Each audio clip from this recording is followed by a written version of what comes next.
ঈদ উল ফিতর উপলক্ষে ঘরমুখো মানুষের যাত্রা স্বস্তিময় করতে অগ্রিম টিকিট বিক্রি শুরু করেছে বাংলাদেশ রেলওয়ে। পূর্ব ঘোষণা অনুযায়ী মঙ্গলবার সকাল ৮টা থেকেই শুরু হয় অনলাইনে রেলের অগ্রিম টিকিট বিক্রি, যা বেশ সাড়া পেয়েছে। সার্ভার খোলার প্রথম ২ ঘণ্টায় রেলের পশ্চিমাঞ্চলের ১৩ই মার্চের অগ্রিম টিকিটের ৯০% বিক্রি শেষ বলে জানান ঢাকা বিভাগীয় রেল কর্মকর্তা। সকাল ৮টা থেকে আমরা পশ্চিম অঞ্চলের টিকিট দিচ্ছি এবং বেলা ২টো থেকে আমরা পূর্বাঞ্চলের টিকিট দিব।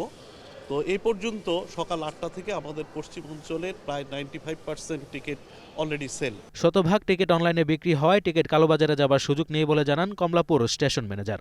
প্রচলিত টিকেটিং সিস্টেমে টিকিট ব্লকের কোনো সুযোগ নেই, কারণ 100% টিকিট অনলাইনে। আপনি আপনার ঘরে বসে প্রচলিত বিধি অনুসরণ করেই তো আপনি টিকিট কাটবেন। কাজে এইখানে টিকিট ব্লক হওয়ার কোনো সুযোগ নেই। কাউন্টার থেকে তো কোনো টিকিট প্রদান করা হচ্ছে না, বা কাউন্টার থেকে টিকিট বাইরে যাচ্ছে, বিষয়টা এরকম হওয়ার সুযোগ নেই। যাত্রার দিন 25% স্ট্যান্ডিং টিকিট বিক্রি হবে। এছাড়া কালোবাজারি ঠেকাতে আইনশৃঙ্খলা রক্ষাকারী বাহিনীর সহায়তায় অনলাইনে নজরদারির কথা বলছে railway. Sanjit Hasnat, green news, Dhaka.